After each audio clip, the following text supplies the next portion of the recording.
If you want to make your own episode story, but you're confused, overwhelmed, and you just don't know where to begin with all of this coding, then you're in the right place and you found the right person to teach you. In this quick start guide, I'm going to show you everything you need to be able to create your very first episode. Now, before we start, I just want to quickly introduce myself. My name's Joseph Evans, and I've written 6 episode stories, including The Secret of Rain, Glitch Girl, and The Ember Effect. I've been an episode writer since the app first launched all the way back in 2014, and there were no YouTube tutorials back then, so I had to learn everything by trial and error. It took me years to master how to code my stories, but the good news is, it doesn't have to take you anywhere near as long as that. I've made all the mistakes so you don't have to, and if you follow along with my instructions, you'll be able to write an error-free story in no time. So without further ado, let's get started. Since this is a quick start guide, I'm going to assume that you've already selected the art style that you want to use, and you've created a few characters. If you don't know how to do any of those things, just head down to the description box below and you'll find links to some of my slower, more in-depth tutorials. Okay, the first thing you're going to want to put into your script is a background. To do that, just head over to the art catalog, find a background that you want to use, and copy and paste the name of it into your script. You can delete this bit of narration that it automatically puts in there for you. Next, you'll most likely want some characters to enter your scene. To do that, you simply write the @ symbol, then your character's name. I've got the main character called Amanda here, and just make sure that's in all capital letters. Then enters from in all lowercase, and either left or right. I'm going to choose left. And then we need to specify what screen position they end up in by writing 2 in all lowercase. And then we've got 5 options to choose from, those being screen left, up screen left, screen center, up screen right, and screen right. I'm going to choose screen left.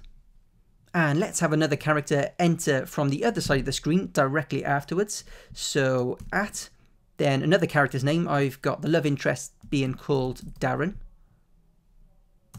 Enters from in lowercase, and this time we'll have him enter from the right, and he'll end up in screen right. Now to preview, all you need to do is put your cursor at the beginning of the story and click save and preview. By the way, don't worry about any of these debug boxes in this web previewer window. Your readers won't be able to see these when they're reading your story. Only you can see them in the writer portal, and you won't need to use any of them today. If you ever want to hide them, you can click navigation and then hide debug elements of HUD, and that will get rid of them all. At least until the next time you preview. Once you have some characters on screen, the next thing you'll probably want to do is make them talk. To do this, put your character's name in all capitals once again, but this time without an @ symbol. And then you can simply just write whatever you want them to say directly underneath.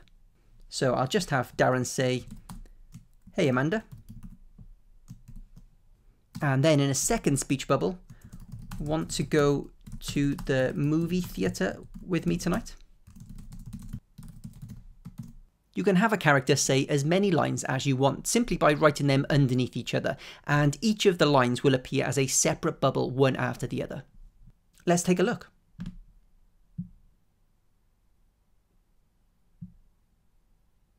Alright, that looks good, but the character's mouth isn't moving.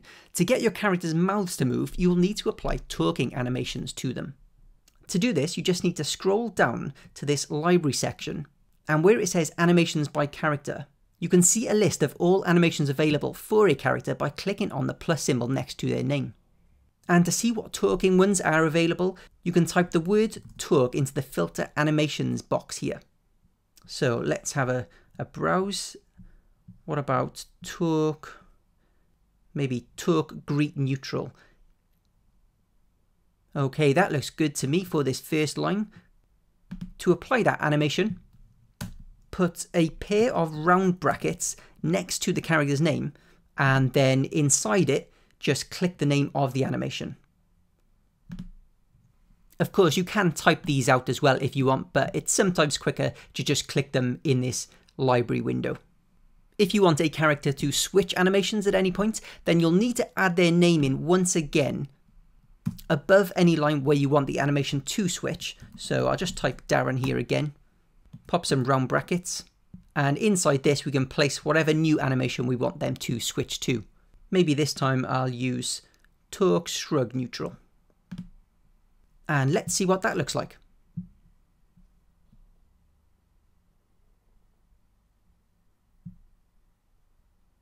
Okay, that is looking a lot better.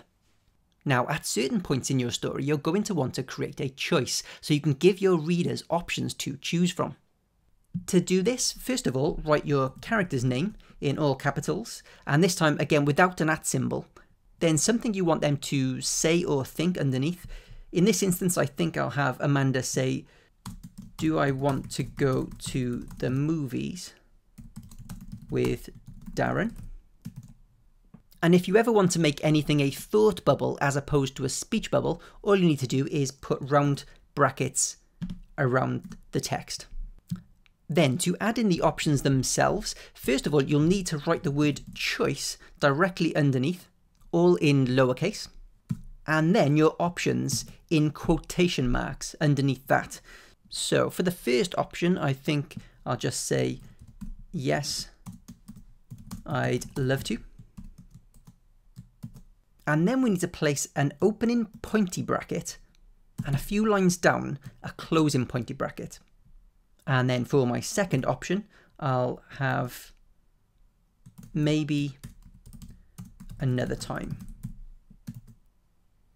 And once again, open up a pointy bracket and a couple of lines down, close that pointy bracket.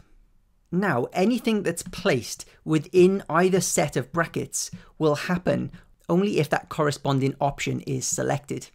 So if the reader chooses "yes, I'd love to," then first of all, we'll probably want the main character to repeat what the reader chose. So let's put "yes, I'd love to," just like that.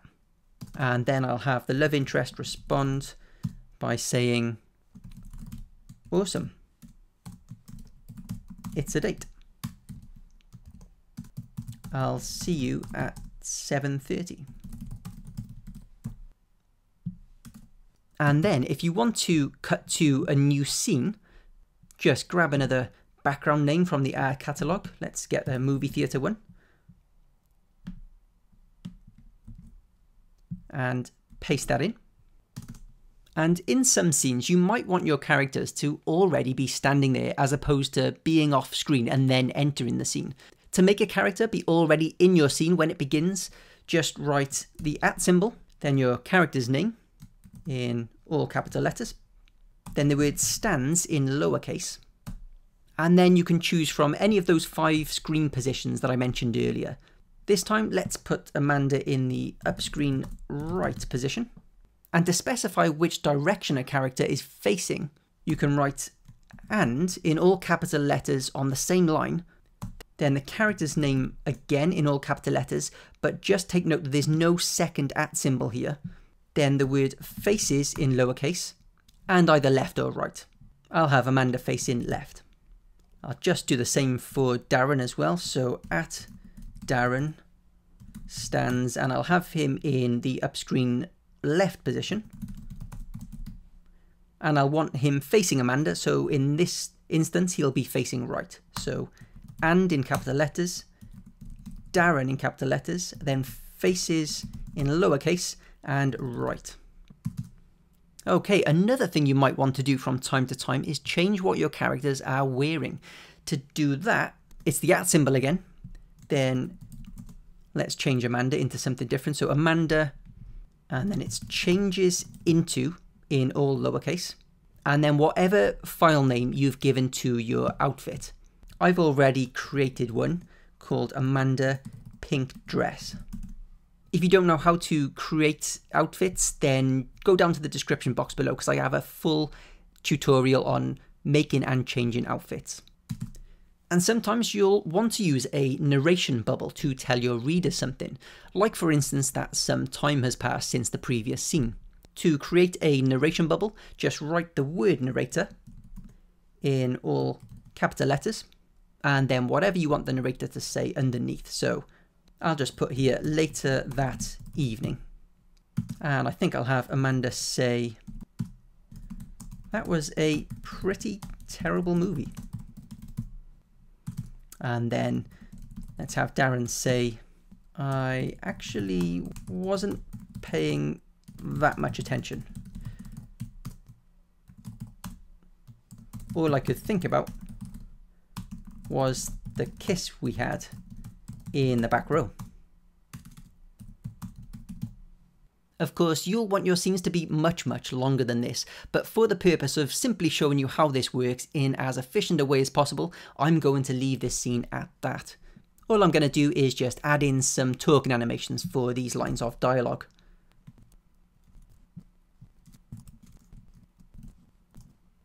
Okay, let's do a save and preview and see how this is all looking.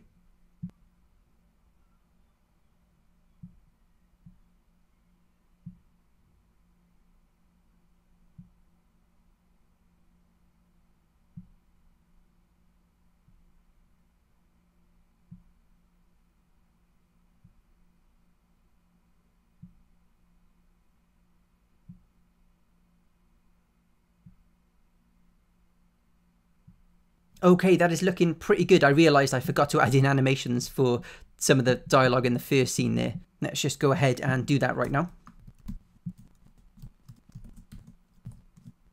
And why don't we just ignore the fact that Darren didn't even bother to get changed for the date. Now, the only other thing that you might want to do at this point with an option like this is put something in there that makes the app remember what your reader chose, so it can be referenced later in the story. This is called a flag, and you can create one by writing the word gain in all lowercase letters, and then you can make up whatever word or combination of words you want for your flag. I'm going to call this one went on date. And if you do use multiple words like me, spaces are not allowed, so just use underscores like I've done here. Okay, we can move now onto the other option. Once again, I'll have the main character say what the reader chose, so Amanda, and then maybe another time. And then I'm going to have Darren respond with, ah, I get it. You're not interested in me. I guess I'll see you around. And then I'll have Amanda say, no, that's not it. Darren, wait. And then if you ever want to make a character exit a scene, then it's really simple. All you need to do is put one of those @ symbols, then your character's name, and then exits in lowercase, and either left or right. In this case, I'm going to choose right. Also, at points in your story, you'll want to have your characters perform animations outside of talking. For instance, here I could have Amanda begin to cry because Darren has taken what she said in the wrong way. To have a character perform an animation without talking, you just need to use an @ symbol once again, then the character's name, and then the word is in lowercase, and then the name of whatever animation you want the character to perform. And by the way, if you can't be bothered looking through the whole animation catalog over on the right hand side, you can simply type in something like the word cry and it will suggest animation names for you. So there's one here called cry sob sad loop, which should work perfectly for this scene. Okay, I'm just going to add in some talking animations for the dialogue.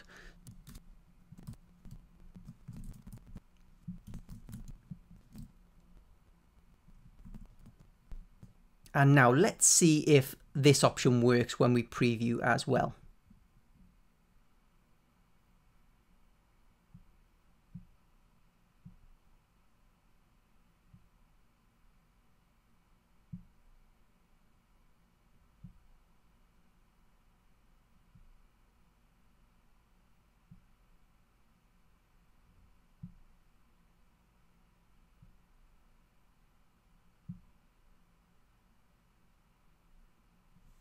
Okay, now to bring your options back into the main path, all you need to do is continue writing outside of the pointy brackets.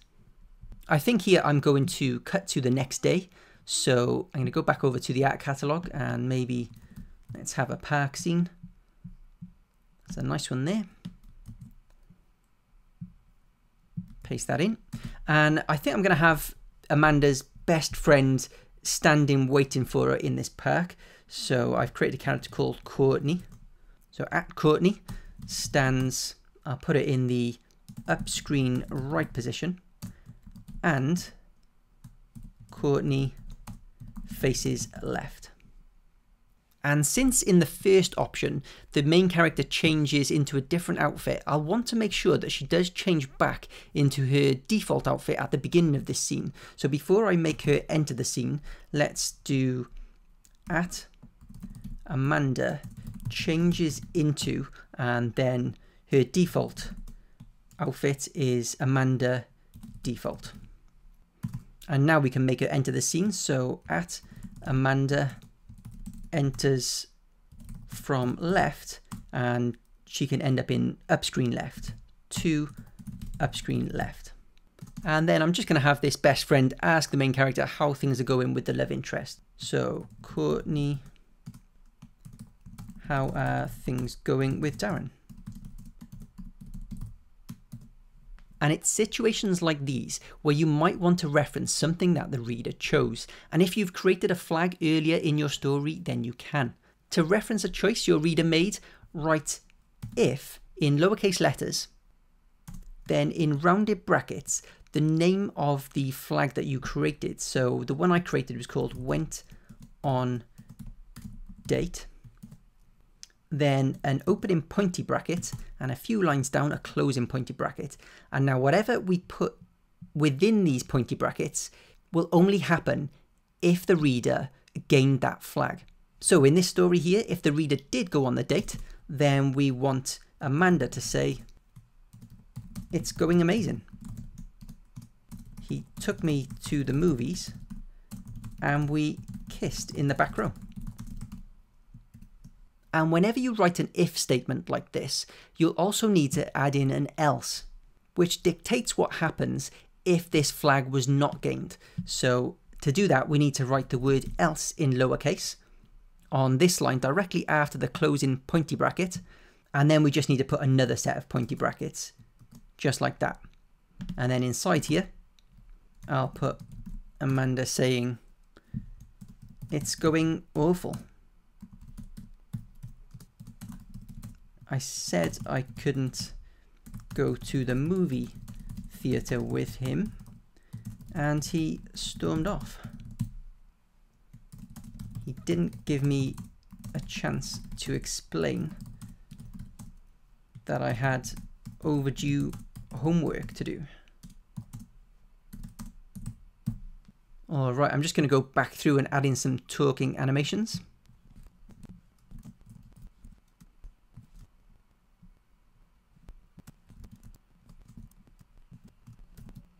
And now that that is all done, let's save and preview the whole thing.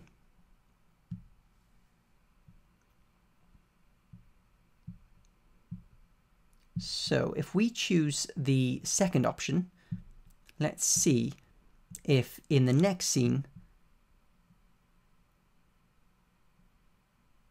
Amanda correctly tells Courtney what happened.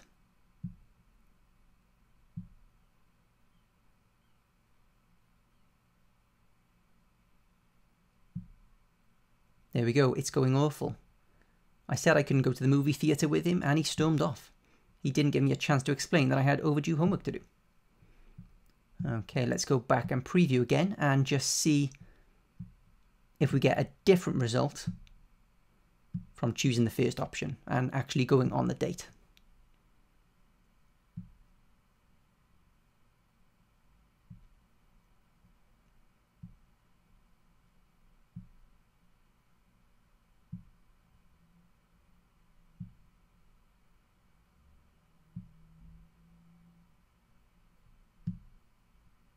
There we go. It's going amazing. He took me to the movies and we kissed in the back row. Now, one question that seems to confuse a lot of new writers is, do these flags carry over into other chapters? And the answer is yes, they do. They carry through your entire story. The only thing to note is that the web previewer specifically, it doesn't always show an accurate representation of what flags have been gained because of the process of you going back and forth with testing. So it may seem like it's not working at times, but just trust that it will work correctly for your readers when they're reading your story on their phone. So there you go, guys. There are so many more things you can do with your episode stories, like spot directing, character customization, dressing games, zoom in, points and overlays. But realistically, you could create an entire story using just the core elements that I've shown you in this video. So I hope this has given you all the fundamental bits of code that you need to get your stories off the ground. And when you're ready to go into slightly more advanced stuff, then I do have a ton of more in-depth tutorials that I'll put in the description box below. I'll also put a load of useful resources in that description box as well, so do make sure that you head down there and check it out. If this video has helped you in any way, don't forget to like it, subscribe to my channel and turn on notifications so you don't miss my next one. I think you're going to find it even more helpful than this. Also, if you have any questions about anything episode coding related, then feel free to ask away in the comments. And if you know the answer to anyone else's questions, I would love for you to help them out so we can create a great community of writers helping other writers here on my channel. Thank you so much for watching, good luck creating your own episode stories, and I will see you in my next video.